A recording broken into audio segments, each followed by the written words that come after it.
I actually have a program that can choose the best secondary for you to pick up in any fighting game that you want. But of course, with a statement as bold as that, there will always be an asterisk flying around. Accordingly, let's talk about how I can be at all confident in giving an answer to a question that has thousands of variables to think about, like picking a character in a fighting game. By the way, I started this whole adventure a few weeks ago with limited success, so if you're interested in seeing it all how that turned out, looky down in the description. In this video, I'm going to be talking about 1, what secondary fighters are and why people care about them. 2, how I actually used a computer to figure out how to find good secondaries. And 3, how you can use the program to personally pick fighters for yourself. So feel free to skip to anything that interests you, but of course I recommend you watch the entire video to get the whole picture. And with that, let's talk about mains and secondaries. If you've ever played a fighting game, you know that not all characters are created equal, no matter how hard the developers might try to make them. So if you're really into winning and you're picking a character, you can look at a tier list to figure out who generally the best characters are in the game. But the thing is, even if you've found the best character generally in the game, that character is not going to be favorable in every matchup against every other character, which is why they made matchup charts. A matchup chart tells you how well each character does against every other character, which savvy players will use in order to pick characters that are good against characters they think their opponents might choose.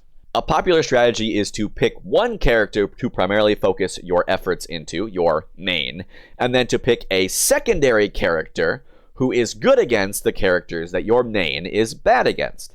For example, if we were to make a matchup chart for a game like Rock, Paper, Scissors, it might look something like this. And if you're a die-hard Scissors main, you might realize that you struggle when matched up with a Rock player. So you might put some time into picking up playing Paper for when you think your opponent might choose Rock. Scissors is by far your best character, your main, but you have a secondary in Paper because even though you're not as good as Paper, it still gives you a better chance against Rock players because Paper has an advantage against Rock. Of course, that is a simple example with 3 characters and very stark differences between who has advantage and who does not. So, what happens when you throw in like 80 more characters and then rate every single matchup on a scale of +4 to -4? Well, you get a monstrosity like this. Now, I can easily tell you myself who you should pick up in Rock, Paper, Scissors to cover your main's weaknesses, but if you want me to pick you a secondary in literally any other fighting game, I'm going to need a computer to do it for me. By the way, I'll be using Smash Bros. As an example because it's my favorite fighting game, but this logic applies to literally any fighting game that you can make a matchup chart out of. To actually calculate what secondary is the best one to pick, I'm going to use what's known as a correlation analysis. Basically, what's happening under the hood here is that the program will take a character that you give it and look at all of their bad matchups, all of the characters that they perform poorly against. Then it goes through every other character and figures out which one of those generally have good matchups against those characters. It then runs a statistical analysis on these matchups to figure out how well a potential secondary could cover a main's weaknesses, e.g. how closely those 2 characters' matchups correlate. And that's it. But I haven't forgot about that asterisk.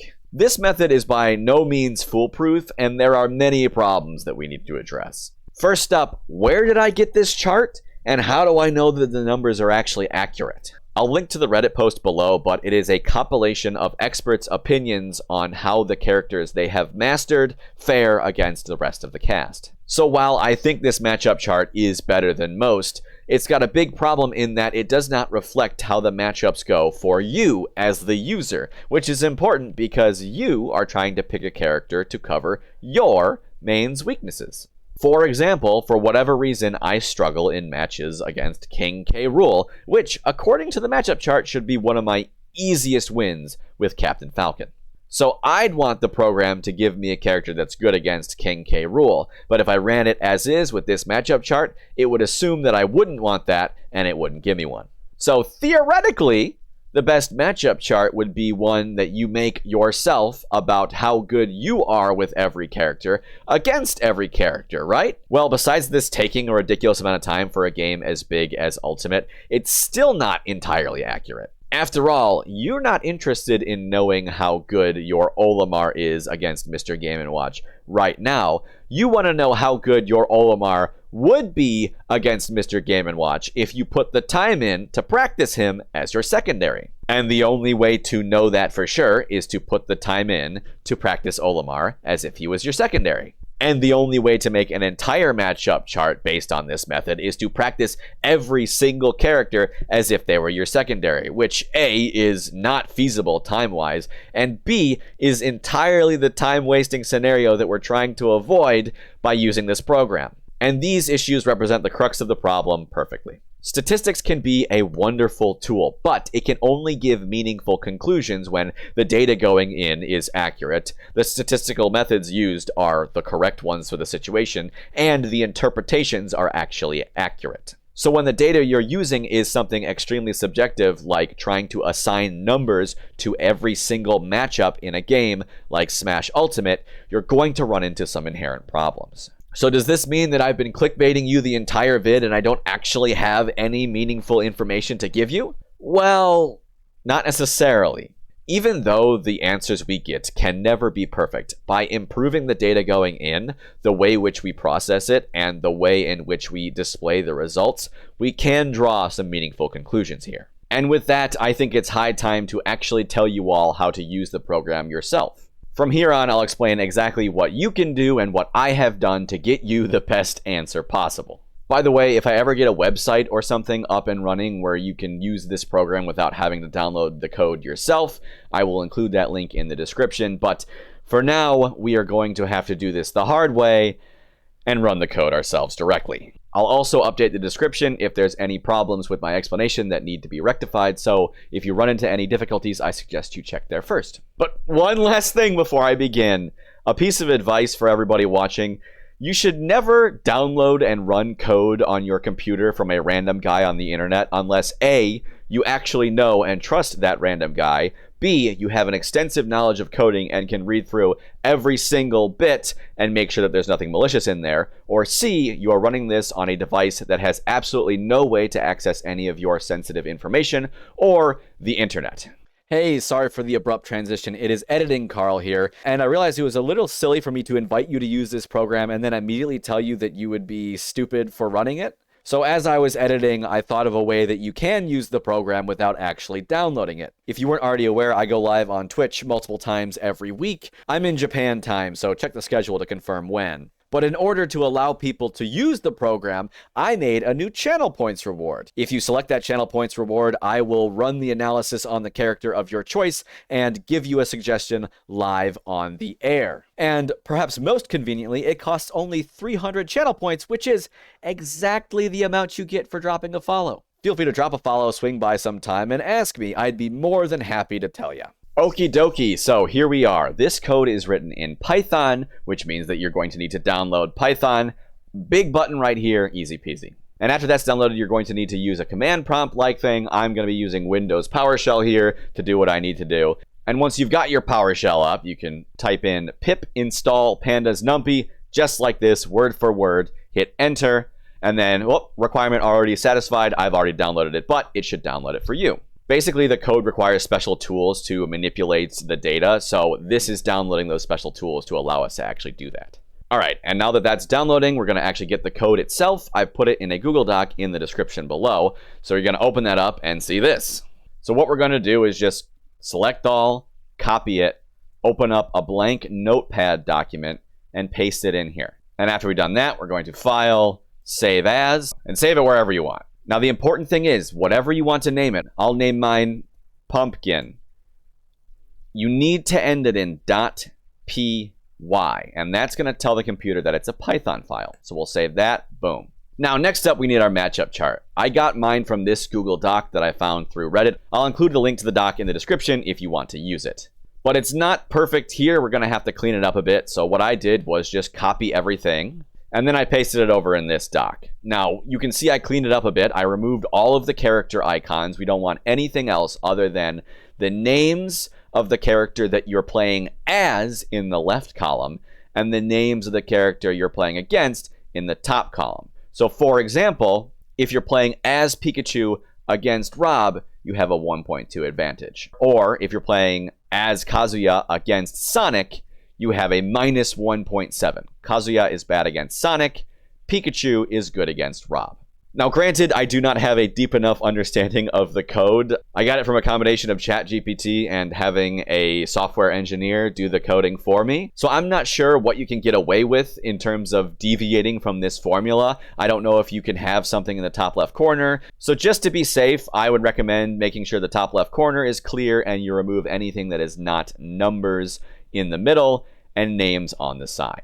Now that you have your document, you want to save it as a CSV file. And the reason we're doing this is because the program only knows how to read CSV files. So I'm going to save it in the same place I save my other Python code. I'll call it matchups.csv. So the next thing we're going to do is we're going to copy the file location where we put the CSV file and the Python. So we're going to select all, copy here, and then we're going to move back to our PowerShell, and we're going to type in cd space, and then paste it. Now you want to be careful if there's any spaces in the file path. You want to make sure to put quotes around each of the individual names that have spaces in it, like this.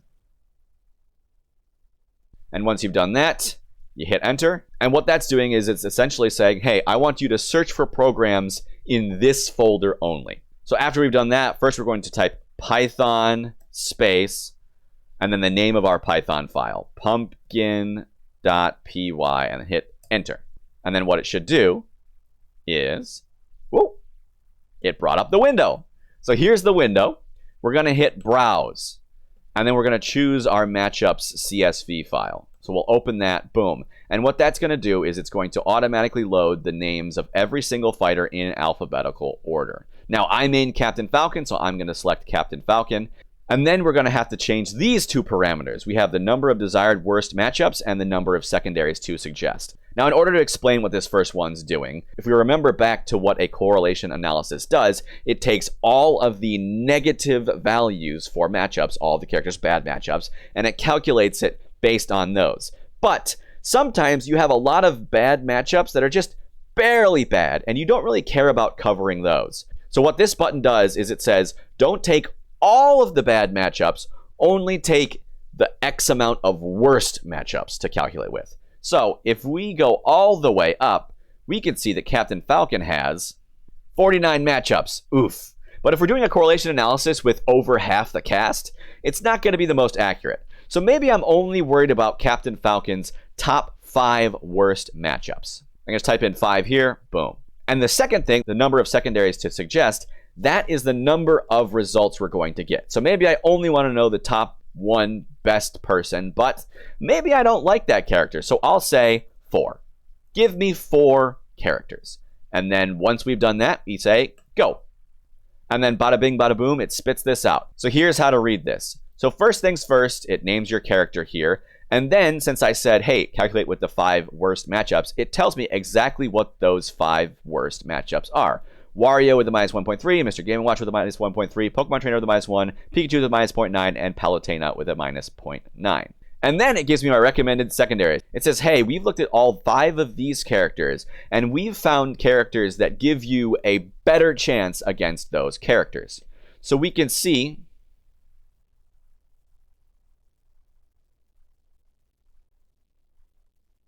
sorry for the awkward pause, folks. Let's just continue analyzing the data and you'll see why I'm concerned. So the next thing that we see is that there are 4 different characters because we asked for 4 secondary suggestions from the program.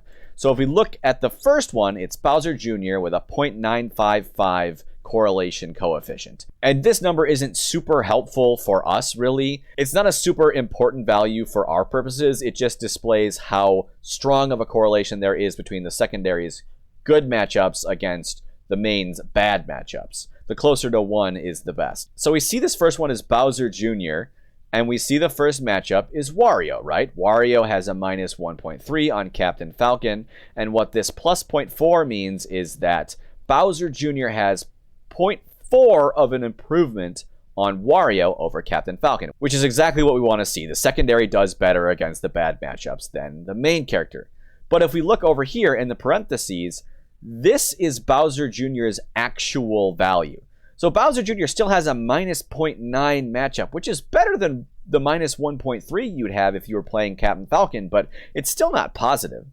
We look at Mr. Game & Watch, and it's 0.5 better, so that's cool, but it's still a -0.8. Pokemon Trainer is 0.2 worse, with a negative 1.2 overall. Pikachu is minus 0.5 worse, and Palutena is minus 0.7 worse. So what gives? And this is precisely why the program shows you this information and it doesn't just spew you out a name, because sometimes the information is not exactly what you want.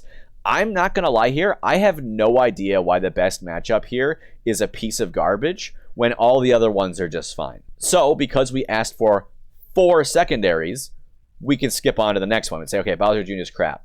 All right, so if you look at Shulk, the difference between Captain Falcon's matchup with Wario and Shulk's matchup with Wario is plus 1.8. Shulk has a plus 0.5 matchup against Wario, which is good. That's what we want.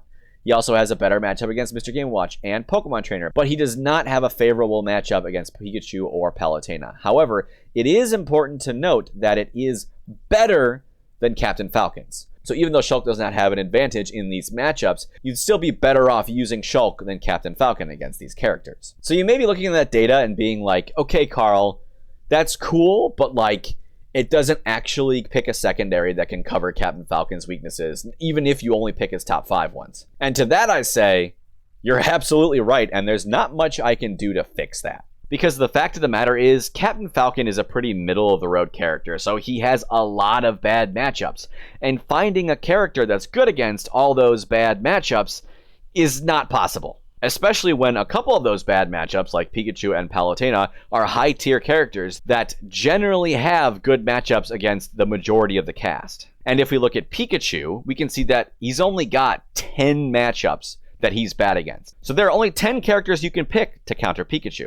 And if we look at Palutena, there's only 17. And of those characters, only one of them is good against both Palutena and Pikachu. And if Peach and Daisy are trash against Captain Falcon's other bad matchups, well, they're not going to make the list. So the sad fact of the matter is, sometimes there just isn't a good secondary to cover all your main's bad matchups, especially when your main isn't high tier themselves. So to make up for this, the program will give you secondaries that have better matchups against the main's bad matchups, even if they're not good matchups against the main's bad matchups. And also apparently just throws garbage at you for some reason. To hammer the point home, if we choose someone with not very many weak matchups, like Pikachu, and we choose to calculate with all 10 of his bad matchups, we hit OK, and we have Ike, good. 8 out of the 10 of those are a better matchup, and 5 out of 10 of those are good matchups. And then we have Rosalina and Luma here, which literally have a good matchup against all 10 of Pikachu's bad matchups. And that is the long and short of it. I hope that if you do use the program, you find the answers insightful, even if they're not perfect. And although I know that there is no actual way to get a perfect answer because a perfect answer doesn't exist, I'm curious to know if my methods were as good as you can get, or if there are better ways to go about calculating this stuff. Like, for example, instead of running a correlation analysis between the secondaries matchups with the characters' bad matchups, what if you literally took the secondaries matchups and just added them together and saw which character had the highest result? Would that be useful? It could produce good results, but it could also produce crappy results, which is exactly what my program did. So if you're someone who is savvy with statistics and or coding, I would absolutely love to hear your input about this. My social media are right here if you'd like to contact me, especially through my Twitch. And I'm including a link to my Discord server in the description if you want to message me directly anytime. But either way, I appreciate you for watching, and I will see you next week. Bye.